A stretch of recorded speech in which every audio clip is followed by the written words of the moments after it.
Hi, everyone. We made it to Friday. Woohoo! Welcome to First Things First. I'm Jen Wolf. That's the Hall of Famer, Chris Carter. This is Nick Wright. We have a great show today. Ice Cube is going to join us here on set. Ice Cube. There we go. Is going to join us on set. The Giants are closing in on a record-breaking deal with OBJ. Doug Peterson is disappointed in his offense, especially after last night, and an odd night for Tyrod Taylor. That's where we start today. Browns and Eagles, Thursday Night Football. Browns had made it very clear this preseason that Tyrod Taylor will be the starter over rookie Baker Mayfield, but when Taylor had to leave the game last night with an injured wrist, Browns had to be scared. He did return to finish out the first half, but never returned to the sideline after halftime. Baker came in and he sputtered with the first unit, only throwing for 76 yards and a pick on the night.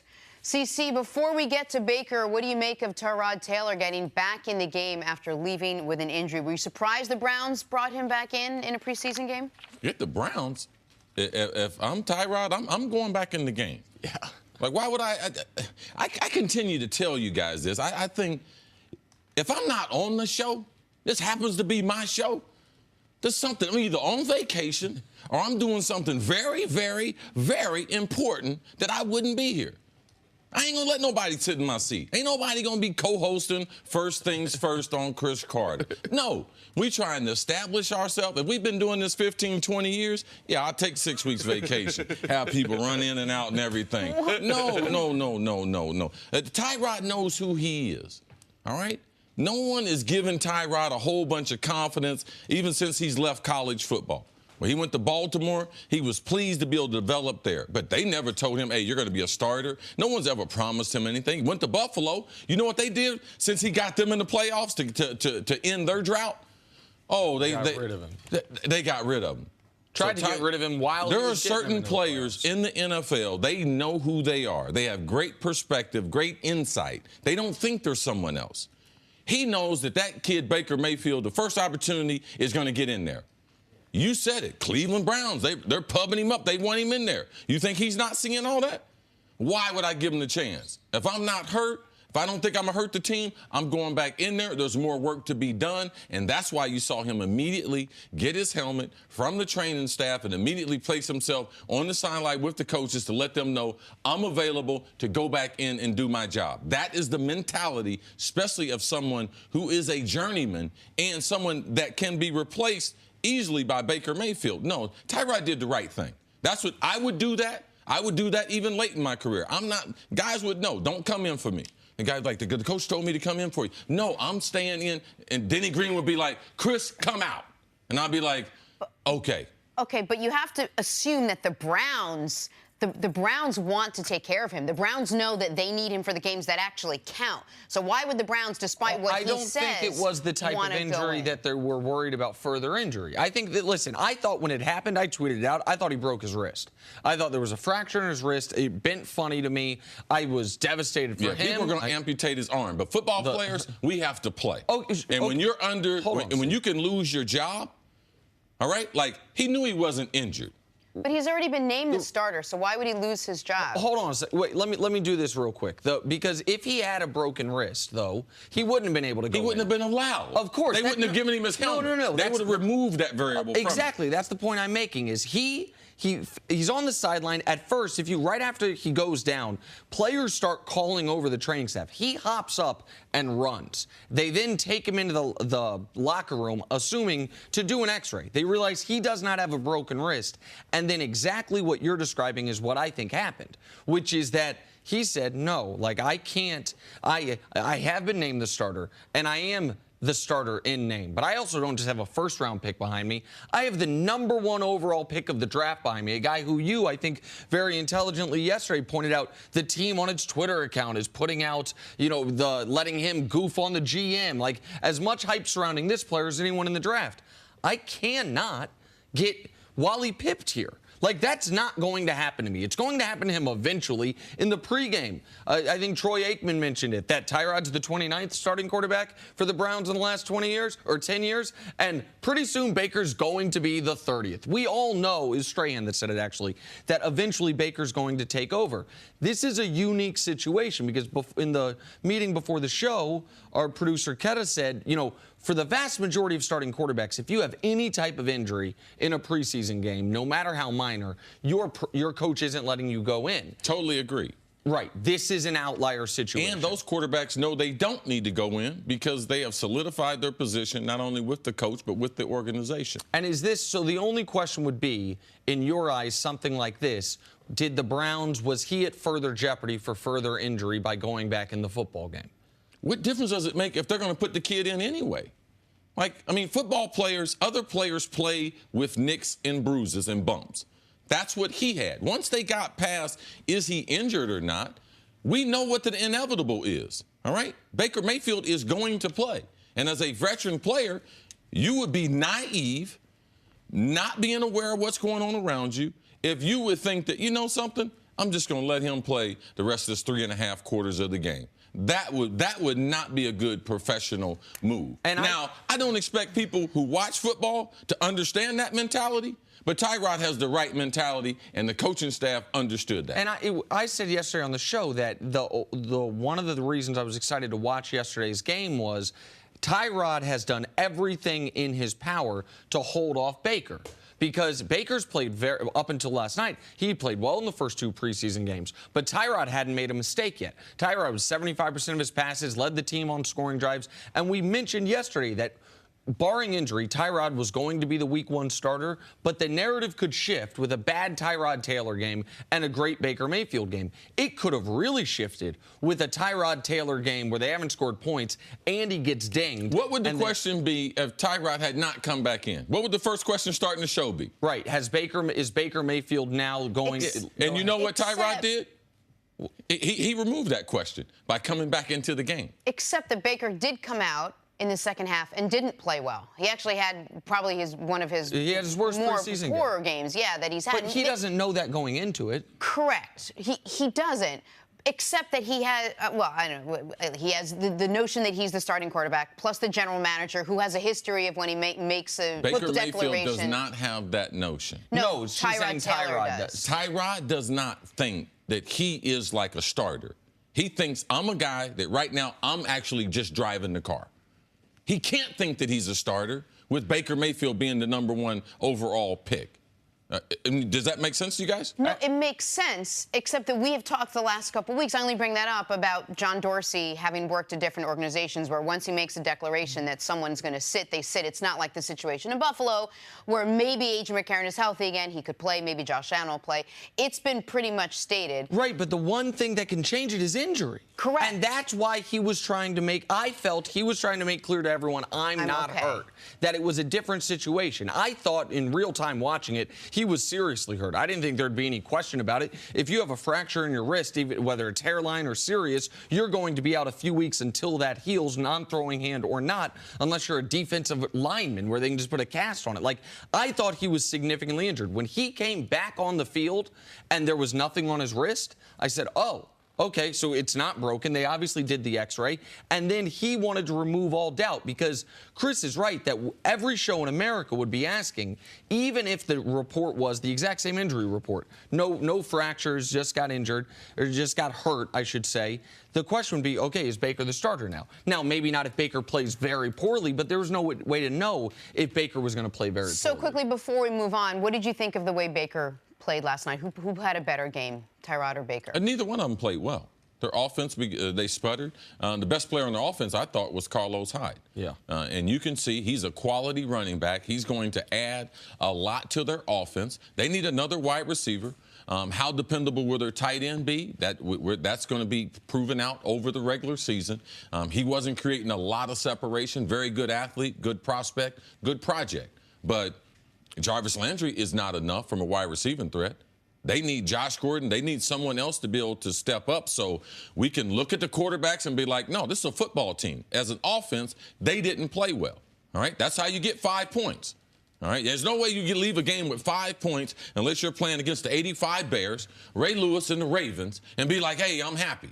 No NFL team's going to be happy with that. So neither one of them played well. The offensive line did not help them. But also, they're going against a good to great defensive unit with great personnel. So, no, there's no need to say which one of these guys look better. They didn't look good as an offense moving forward. So try to make the distinction between, Tyrod looked better, Baker looked better. I can't do that. Offensively, they didn't look good. The thing you said there that I think is most interesting is you believe they need another receiver. That Jarvis Landry, as wowing as he's been in practice, as big of a story as he's been through Hard Knocks, and as good as he'd been in the first couple preseason games, that you don't think he is enough of a speed threat for this team right now to be the offense they want to be. You need more variances. When Philadelphia decided they wanted to come after the Browns last night, they couldn't stretch the field. They couldn't throw the ball down there with the guy who they were afraid of. No, Jarvis Landry doesn't do that. Quality wide receiver, but they need Josh Gordon. He would add a big punch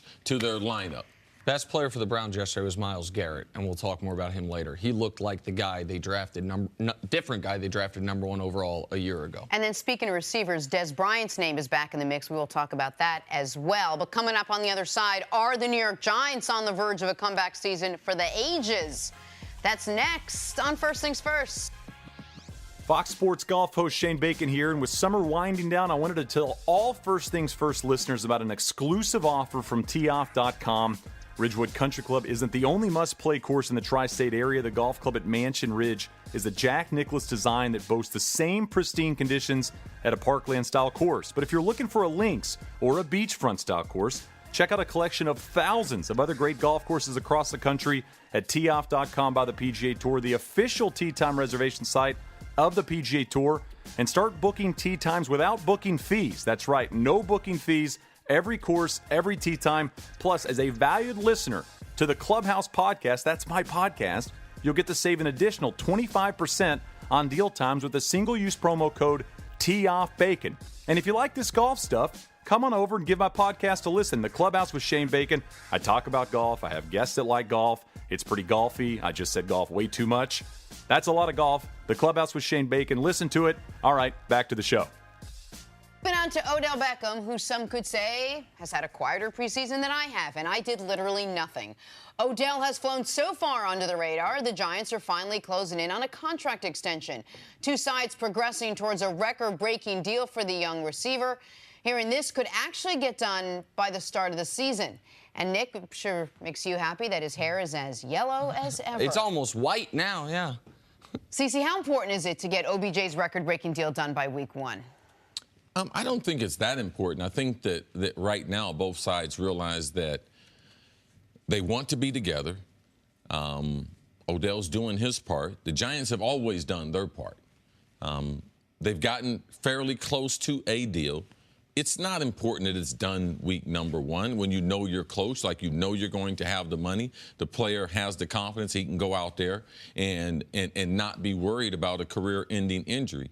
So, to me, what date it gets done, as long as it gets done the first couple of weeks into the season, it really wouldn't matter to me. There is no big difference in getting it done the last week of the preseason game or getting it done 10 days into the regular season. It's not a do-or-die situation. What it is, though, is if they're on the same page and the deal is close, then both parties know it. I believe that you can move on without having the deal signed. So I actually talked to Odell this weekend, and their contract stuff never came up, which says to me, I think he believes this is getting done soon, because in the past, this has been a source of extreme anxiety for him, from even a year prematurely when we were with him in Los Angeles or when he had been asked about it prior to this offseason. And I do think it's noteworthy that when you look at the draft class that he's a part of, two of the other best players in that draft class who don't have deals, one of them hasn't even spoken to the coach in Khalil Mack. One of them is threatening not only hold out of preseason games, but regular season games in Aaron Donald. And Odell's done none of those things. Now, those two players had more capital to spend, so to speak, as far as not having off-the-field incidents. But Donald also held out all of last preseason before showing up, and the Rams forgave his fines. I agree with seeing that there are certain teams. I'll take a team I used to cover, the Houston Texans. They just had a rule. We do not negotiate contracts once the season begins. So if you do not get a new contract prior to the first day of the regular season, you're not getting one until the end of the regular season. If the Giants had a deadline like that, then it'd be a big deal if it gets done here in the next 12 days or whatever. But they don't have that rule. So what this tells me is they're getting this deal done in short order, which was not a sure thing. I mean, there was real speculation about whether or not the Giants would let him play out this year, see how he acts. Put the franchise tag on him, see how he acts. Like, they had the ability to control him without any long-term commitment, have a year-to-year control over him for the next 3 seasons. And I know Coach Mangini talked about how that could be attractive for the team. He's getting $9 million this year. Right. Now he's probably going to come close to doubling that. It wouldn't have, in my eyes, been the right thing to do with the best player on your football team, but it was an option to him. They're not going that route, which I believe to be best for both parties involved. All right, so if things are good and Odell's going to be there and he's happy and you're calling him one of the best players on the team, if not the best player, you have Saquon Barkley, who will probably come back from that hamstring snag and be back. How good could this offense be, CC, this year? That offensive line, I still believe that they can't be a top 10 offense because of the offensive line. I believe the offensive line holds them back. Yeah, because if you can't block the quarterback, if you can't have a powerful running game, Nate Solder is a good player, paying him $15 million, but he is not a good run blocker. He's an adequate run blocker, very good pass protector, big guy, very, very athletic, but he's still limited, even at that price tag. So I expect them to have some huge problems from an offensive line standpoint. And if you can't block people, no matter who you got on the outside, you can't run the ball on a regular. If you can't dictate, it's starting to get cold. You can't dictate when we're going to run, it becomes a problem. Until they prove that to me, I just think they'll be a middle-of-the-pack offense. So I guess you think the offensive line is far worse than I do. I think the right side, the right tackle position. No, I know the offensive line. I'm not guessing about that. Well, then you know something about Nate Solder. They don't, because they don't think Nate Solder's a middle-of-the-line blocker. Go ahead. I've been analyzing Nate for a long time. Tom Brady's got one of the quickest releases in the game. Nate Solder is not a dominant left tackle. He's a good left tackle. He is not a great run blocker. That's just who he is. It's not my fault. He's just on the Giants. We're analyzing the Giants. And he happens to be their tackle. Right, but they I think, understandably, are expecting more from him. Sometime in free agency, you pay more because you don't have them. It's an auction, and that's one of the reasons why New England decided to allow him to walk. And so they have Solder, who I guess I'm baking in that he will at least be one of the, not the best, but one of the better. He doesn't have to be the best because he's the highest paid, but one of the better left tackles in the league. I don't know what Will Hernandez will be as a pro. I know they spent a very high draft pick on him as a guard, and their skill position guys, there's only a handful of teams that can look eye to eye with them skill position-wise. The Saints can, the Steelers can, the Chiefs can, the Rams can, and that's about the list as far as running back, wide receiver, tight end, secondary wide receiver in the Steelers' case. They have all the weaponry you'd like. See, I look at the Giants and say they have one big weakness on offense, the right side of their offensive line. I know you think Eli's still, at the very least, an average or above average quarterback, and a ton of talent as far as skill position guys. To me, if this team's not a top 10 offense, it's a disappointment with the money they've spent, the draft capital they've spent on offensive guys. Yeah, there's no problem with you thinking that, but you're giving them a lot of things. You're giving their head coach, who's going to be the head coach and the offense coordinator. You're saying that he's going to be able to create a plan. We don't know that. He wasn't very successful in Cleveland as a head coach. So why would I just say, oh, Pat Shurmur's going to put it all together? Why would I say that their bust at right tackle is going to be a formidable player? He's not. He's not a good football player. That I totally agree with you. And that's not going to change. It's hard to hide a tackle. You can hide a center, you can hide a guard, but you can't hide a tackle. I know who Nate Solder is a player, regardless of what they spent for him in free agency. It's like Olivier Vernon. When they got him, I knew who he was. He's not a 15-sack-a-year guy, but they're paying him $17 million. He's exactly like Nate Solder. You pay more because you have to go out and get them. So that's who they are, though. That's not my fault. We'll see. If they can prove they can run the ball, their chances of creating man-to-man on the outside and making it easier for Odell, then that will be real. Then they'll have a chance to be a top 10 offense. I think they're going to be around the middle of the pack, and that's not a slight. All right, let's take a break there. We'll talk about this some more. But coming up, how worried should the Eagles be about Nick Foles' struggles last night? Because that's what he did. Struggle. Next on First Things First. Time for some stories to start your morning. Back to Thursday Night Football, Eagles-Browns. If you watch the game, it would be hard not to notice how much Myles Garrett owned Nick Foles. He had 2 sacks, including 1 for a safety and 2 quarterback hits. CC, what'd you make of Garrett's performance last night? Oh, it was awesome. I mean, he's the type of athlete, I think that we forget. He missed the first part of last season, missed 5 games, still had 7 sacks. If he don't have 15 sacks this year, I'll be shocked. Phenomenal athlete, explosive. I mean, he'll, in the next 2 years, be up for defensive MVP. No doubt about it. I mean, that's who they drafted him to be. That's who he profiled out to be. He is in a, listen, there's a lot of freakish DNs in this league. From an athletic standpoint, he is near the top of that list. I'm not putting him at the top, but he measures out as He's got such. some pretty good video playing basketball, too. He's probably got more extensive video shooting than Ben Simmons. Check him out. YouTube. Check it out. All right, that's next hour. Myles Garrett shooting turnaround jump shots. Sticking with the Browns now, they reportedly still have interest in Des Bryant, and talks are ongoing. They believe he has not fallen off as a player, and they want to add as many weapons as possible. Nick, what'd you make of this latest development? Well, I think the Browns are trying to prolong this to where they can keep in contact with Dez until after week 1, to where if they were to bring him in, the contract's not guaranteed. But I want to go back to something you said earlier about the Browns needing a speed wide receiver. You said they need more help at wide receiver, but it doesn't sound to me like the guy you were describing is the guy who Des Bryant is. No, they need Josh Gordon. They need a 1,000-yard Josh Gordon to be able to help that offense. Tyrod, Jarvis Landry, man, they're going to be able to run the ball. Carlos Hyde's a good player. Dez is a plan B. Their plan A is get Josh Gordon back up to full speed.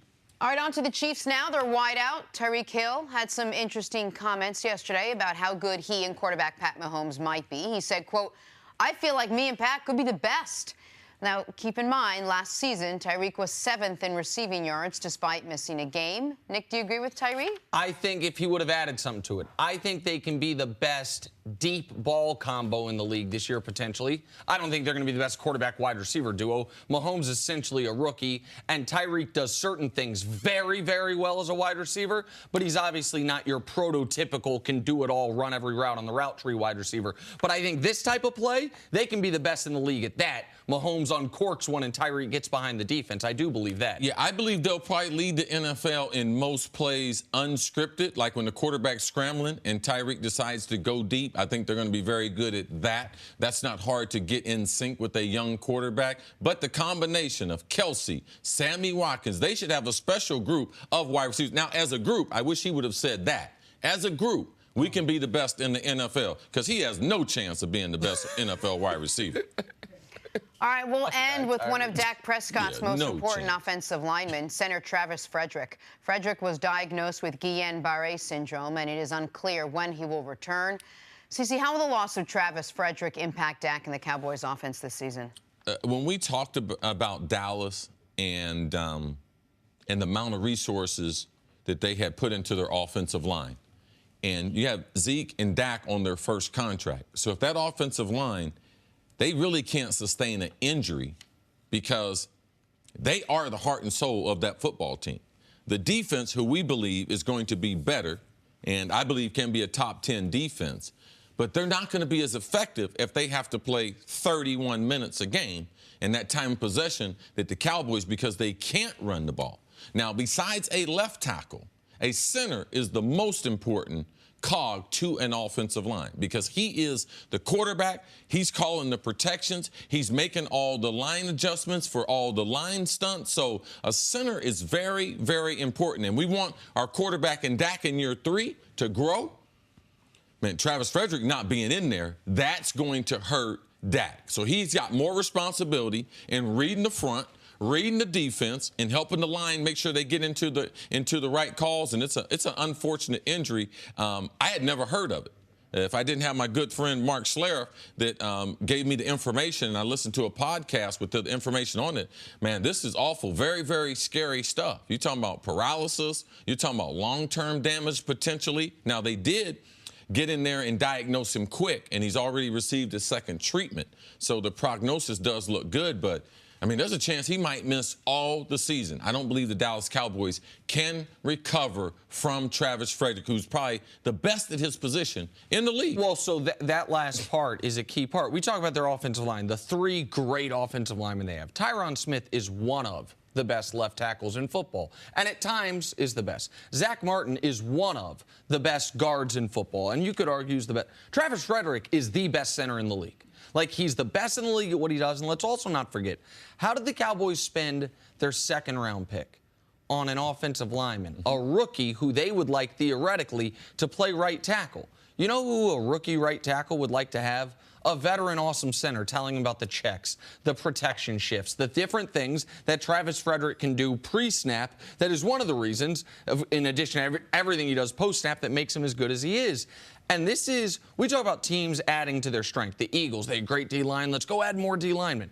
The Cowboys are now subtracting from their strength, and nobody's got a deep offensive line. That's the thing, is you might have a deep D-line. Like, I don't know there's a team in the league, no matter how good your starters on the offensive line are, where it's like, oh, we lost an offensive lineman, we got another great one to come in. Like, there's not That'd be a good question. Who has the deepest offensive line? Who's got the best backup guards in the league? Like, it doesn't exist. There's not enough right now human beings coming out of college football that know how to play the position well, to where we have a lot of teams that have 2 quality offensive linemen, 3 quality offensive linemen. The Cowboys were in a great position because they had 4, maybe 5. Yes. It's not because they had 8.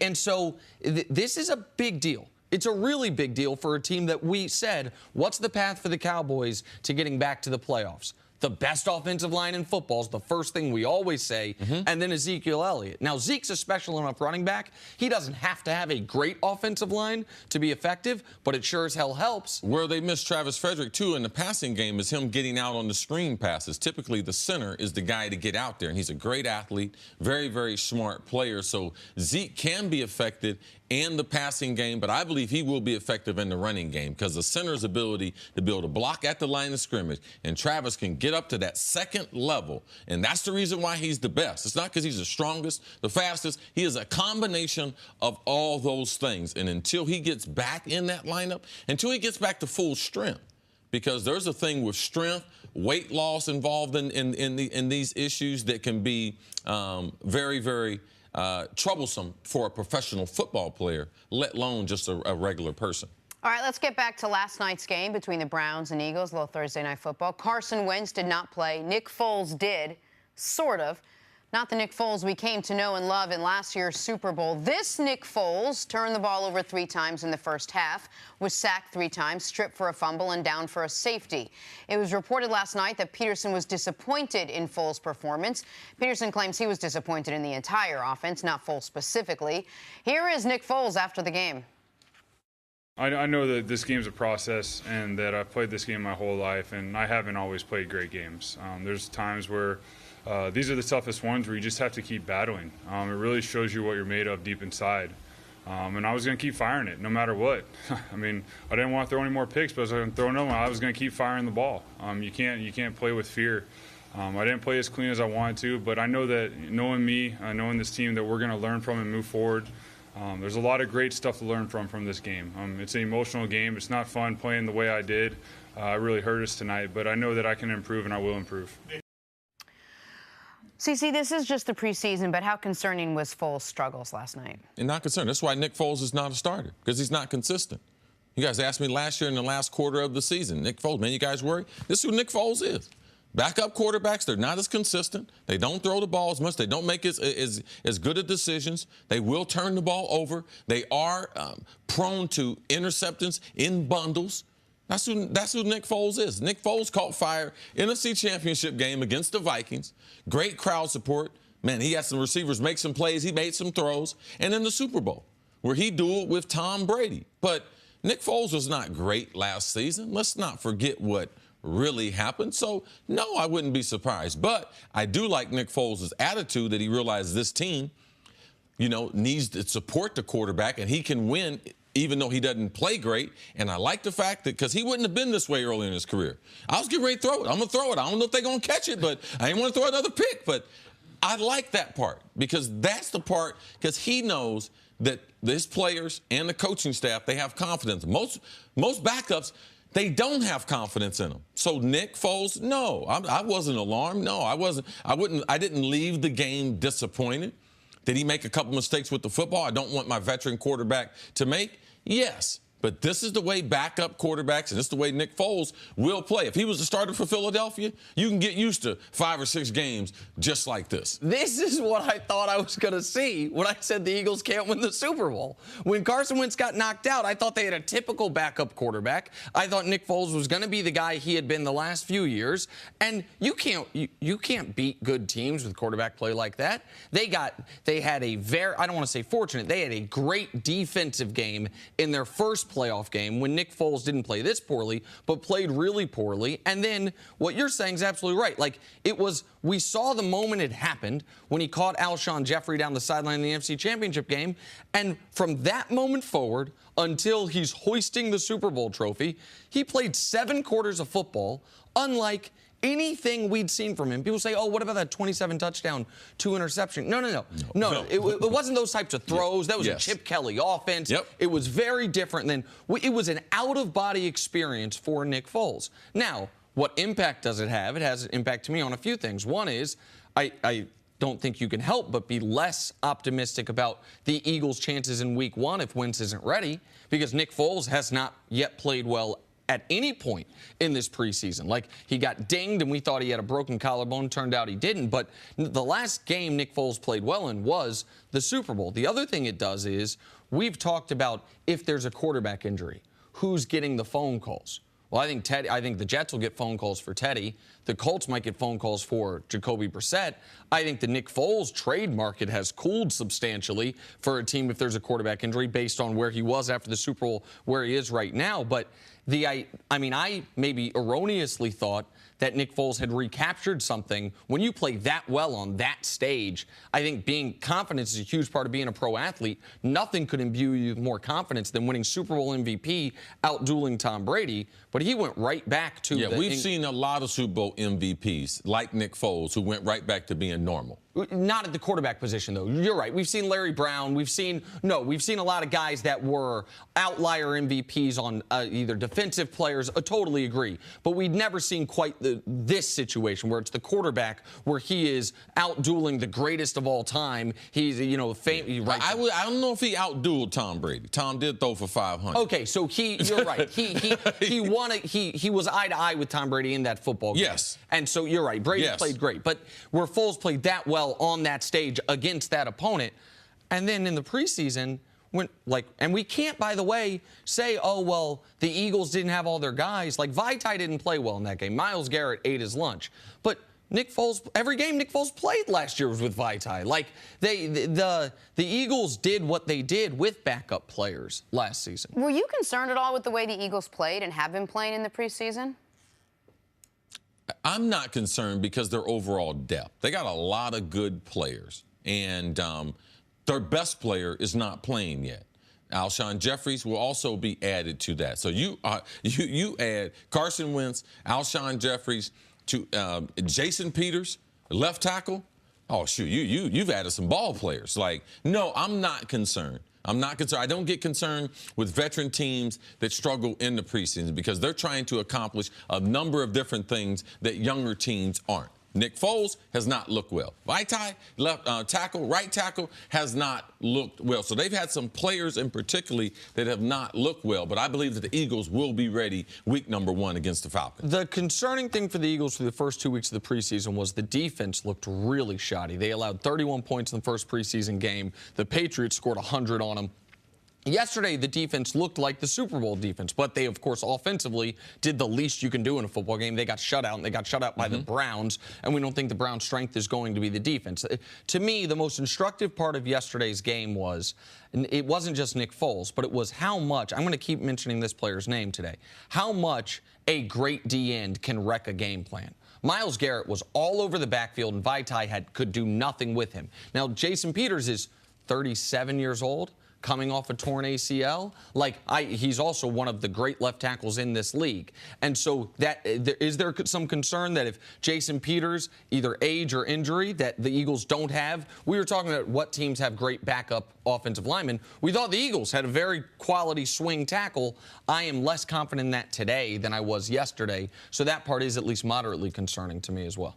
All right, we'll take a break. Coming up, did Hugh Jackson make a mistake putting Tyrod back in the game? That's next on First Things First.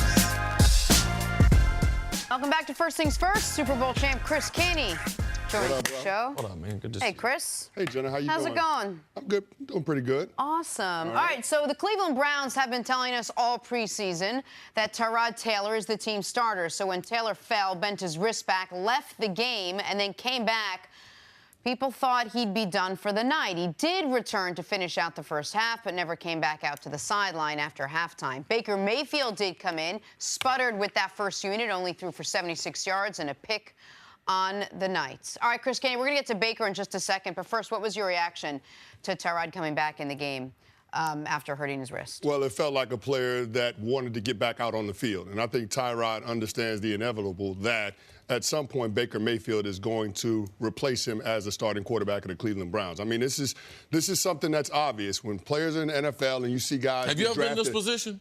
No, I've never been in this position. I never had a guy as a first-round pick drafted at my position. But guys understand that if you've been around the National Football League for any period of time, you know that when they draft somebody with one of those high picks or when they sign your spot. And you came in to take someone else's spot. As a free agent, exactly. When they start signing guys in free agency or they use high draft picks on players, you know the inevitable that guy is going to be at the top of the depth chart. It's like Vegas. Money plays. The Cleveland Browns have more invested in Baker Mayfield than they do Tyrod Taylor. So at some point, Tyrod is not going to be the starting quarterback. So he wants to take advantage of the opportunity while he has it so he can showcase his abilities, and hopefully he'll be able to get another job as a starting quarterback at one of the other 31 teams. And the other, listen, the Browns have been very clear on their messaging. Tyrod's our starter. We want Tyrod to start the whole year.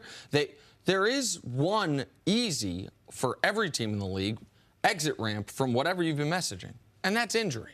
That isn't abandoning your plan. That isn't going different from what you've said. That isn't changing the message. It's injuries happen in this league. Guy got hurt, next man up, see how he plays. Now, I saw him fall, and in real time, I thought he was seriously injured. I didn't think Tyrod would be able to put himself back into the game. It looked to me, maybe the angle was odd, but I know Troy and Joe also thought when they showed coming back from break the replay that it looked like his wrist bent in a funny direction that it wouldn't bend unless it was either dislocated or there was some type of fracture. But when you saw him he ran off the field, runs into the locker room, I assume to get the x-ray. They find out he doesn't have a fracture, and then he's standing on the sideline with nothing on his arm. He looked like a guy who was thinking exactly that. No. The game plan was for me to get this many series.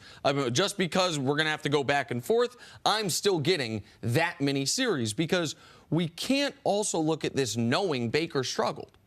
Tyrod didn't know Baker was going to struggle. Baker didn't know he was going to struggle. It's a very different narrative if Tyrod gets dinged but is not injured moving forward, as is the case, and Baker continues what he had done up to this point in the preseason, which is play clean, effective football against backups, by the way, with an easier defensive front. So I totally get why Tyrod, not many starting quarterbacks would have to do this, but Tyrod's kind of the starter with an asterisk, which is why he, I think, had to do this. But does Tyrod have the last say in whether he plays or not? Is there a little response? And I don't know, I'm just asking. Is there a responsibility by the team to say, we know Baker's not ready to start. We know Tyrod is our starter.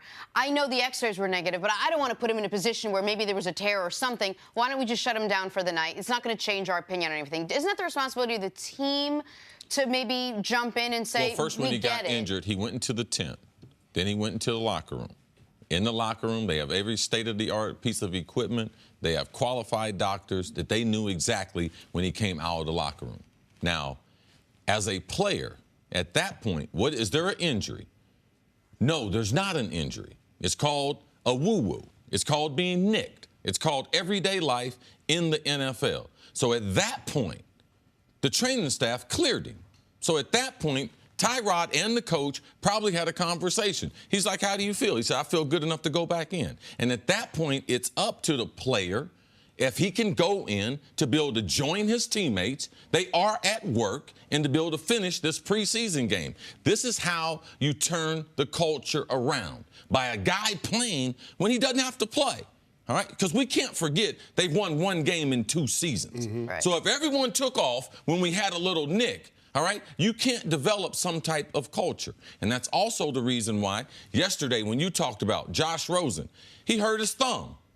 Right? What'd you say, Nick? That that's gonna happen during a game, and he's gonna have to play the very next play. That in an odd way for him, that injury was actually a good thing because it gives him some experience of playing after how many times a year we see a guy bang his thumb on somebody's helmet? Like, that's a real thing. Tyrod has no history with the Cleveland Browns and with the players. Yeah. You know how you develop history? You know how I trust you? See you in there. Yep. See you battling with me. That's how I develop trust, not just because you're on the team. So this is why you must have training camp. It's why you must have preseason games. And Tyrod did the professional thing by going back in there and joining his teammates and trying to continue being the starting quarterback for the Browns. And CC, I think you make a point when you talk about guys trying to make themselves available even when they're working through nicks and bruises. That's good for the other 52 guys on the roster. But when you talk about the starting quarterback, that cat is a little bit different just because you recognize the hopes and dreams of the franchise. How you feed your family is based in part by how that guy performs. So you need to make sure that your starting quarterback is available. But, Nick, you said Tyrod is that quarterback with an asterisk, right? Just because you know that the #1 overall pick is sitting behind him. So he becomes a little bit more expendable for the organization. And he has a bigger sense of urgency. What you're talking about, Jenna, where the coaching staff says, listen, we know you're fine. We're going to let the backup play. I think for the vast majority of teams, I don't want to go through all of them now, but for the vast majority of teams, that's exactly what would happen. Like, there's Aaron Rodgers, for example, doesn't have anything to prove to his teammates, and he's the unquestioned starter. If he gets nicked at all, even if he goes in, he's fine. Once he comes out of a preseason game, he's not going to go back in the preseason game. But Tyrod has, of all the quarterbacks in the league that have been declared the Week 1 starter, his hold on the job is the most tenuous. He's the one with the biggest asset sitting behind him. Like, he's the one also that is newest to his team. Like, at least Josh McCown, for example, was with the Jets last year, and Darnold was the 3rd pick. Tyrod wasn't with the Browns, and Baker was the 1st pick. And of all the rookie quarterbacks prior to last night, Baker's played the best. Baker's played really well in this preseason. So for all those reasons, Tyrod doesn't want to be Wally Pips here. Not in the preseason. But when I got cut by Buddy Ryan, I went to Minnesota, and I was trying to learn the offense. They had Anthony Carter, Hassan Jones, both of them established wide receivers, Steve Jordan, a great tight end. About the third game of the season, we went to Philadelphia. Anthony Carter hurt his hamstring in warm-up. They said, Chris, are you ready to go? I was like, yeah, absolutely. Look it up. I think I went for 160 on Monday night. And after that, it was a wrap for Anthony Carter. His career in Minnesota was totally marginalized. That was one of the worst days of his career. And that was the day that he happened to just get a little nick on his hamstring and couldn't go on a Monday night. So I don't like to be disingenuous on TV. And I never recommend something to another player that I wouldn't do. So I understand why Tyrod went back in there. I understand why he came out of the locker room. I understand why he grabbed his helmet, because his professional career is in the balance. And it's just so easy, and it's not really responsible. People say, the coaches should have kept him out. No, Tyrod did the right thing for his career. Well, and the people also, I think, when you're talking about Tyrod's career, even if you're watching saying Tyrod knows that he's not the starter in Cleveland next year. But that doesn't mean he's not the starter somewhere next year. And when I thought I overreact to things. I thought he broke his wrist. And so I saw it, and I thought, and I know I'm not the only one. I think Joe and Troy thought he was seriously injured. A lot of people thought he was seriously injured. In my head, I do the whole thing. And I'm like, man, Tyrod, not only is Baker now the starter here, but who's going to pay Tyrod to be their starter going into camp next year. Like the whole trajectory could be different. Now, no matter how long he's the starter in Cleveland, he has the ability to show the other teams in the league, I can be a starter for you. And I think we're getting a little ahead of ourselves because Tyrod could have a great future as a part-time starter in Cleveland. He could win Dorsey and them over this. Say, you know something? We're not paying him that much money. Let's keep him here with Baker. Him and Baker have something together. And when you go out there and you play in preseason games like that, people in the front office, you can win those people over. But saying, you know, man, let's keep him here. Like, he can be a foundational brick to getting this whole thing turned around in Cleveland. He don't have to go somewhere else. He could be right there as a foundational player, backing up Baker Mayfield once he becomes a starter and being a great support system for the Cleveland Browns and getting that culture change. And CC, I think he's well on his way to being able to help Hugh Jackson and John Dorsey do that. Just from watching the footage from Hard Knocks and seeing how everybody responds to him, you know, Tyrod Taylor is one of those consummate professionals, making sure he's the first one in the building and the last one to leave, trying to set the example for all of the young guys, trying to teach Baker Mayfield the process and what it means to go about your business as a quarterback, being able to understand the game plans, the playbook, week in, week out. Those types of things are tough for young guys to learn if somebody's not teaching them. But Tyrod has already shown a willingness to be that guy to show all of the young players that. And Hugh Jackson, he's earned his trust, and I think that's the biggest thing. When you start talking about your starting quarterback, that him and the head coach have to have that relationship where they trust each other, and I think that's why Hugh, in part, let him back in that game last night. All right, Chris, thanks. Stick around. Coming up, could Deshaun Watson challenge for the MVP this season? That's next on First Things First. Back here, First Things First with Chris Canty. You know, Canty, only one of us out here had the Texans winning the Super Bowl last year. I'm not naming names, and that was because of their dynamic quarterback, Deshaun Watson. No, it's because they were on Hard Knocks last year, and I think every team that's on Hard Knocks. You fall in love with them every time. Yep, that's it. I got Sucker! Watson was outstanding before his ACL injury, ending his season last year, as was Carson Wentz, who was leading the Eagles to the league's best record before tearing ligaments in his knee. Both are looking to have bounce-back years in 2018. But, Chris, how hard is it to bounce back to form for these guys? Well, it's going to be really hard. I think Deshaun Watson will have an easier road just because he has experience with that same injury. He had it in college. So you know what it is that second time around to go through the rehab and what it's going to take and the timeline to where you're going to start feeling like yourself. But you have to understand you're working with a new body. And so I think for Carson Wentz, that will be the biggest adjustment for him. And you can point to the clips that they showed of him working out in the pregame routine where he slipped and he stumbled a little bit with his footwork that he was working on, simulating being in the pocket and going through his progression. So I think there is a little bit of a learning curve when understanding how to deal with the rehab of this injury. And more so, it's the mental state that you're in. Just making sure that you understand that it's not going to be an overnight result in terms of being able to be back to where you were when he injured that knee in Los Angeles back in December. So I think that both guys are in a good situation. Deshaun Watson has a good complement of skill position players that will be able to support him. When he returns, he'll be able to get the ball in those guys' hands, let them do the heavy lifting on the offensive end. And then Carson Wentz, of course, has Nick Foles, a Super Bowl MVP, as his backup. So there's no need to rush right there. If anything, the coaching staff is going to have to slow down Carson Wentz because he's going to be in a hurry to prove that he is one of those quarterbacks that merits MVP consideration, especially when your backup has that level of success. Yeah, I think great observation. I think you saw some of the same things that I saw from last night because I thought the video of Carson Wentz before the game that Troy Aikman and Joe Buckingham talked about was very impressive. I've seen a lot of quarterbacks work out, but I think that when we think about quarterback injuries, we don't think about Carson Wentz, how strong he is. Like, look how powerful his legs are. He's a mobile quarterback. He is a great athlete, not a good athlete. He's got a big-time arm, and his lead leg, not his back leg in his throwing motion, was the one who was injured. If it was his back leg, the one he was pushing off of, no, because your front leg in throwing the football just helps you more guide the ball. Your back leg helps you push off and go with it. So you'd be more concerned about his ability to recover from this if it's his right leg? Yes, it would be a little slower. Now, we're still 9 months from inside of 9 months from when he did injure, which you said, Canty, in December. But He's a powerful athlete, and you can see that he's so far advanced in his workouts. The only thing that he hadn't had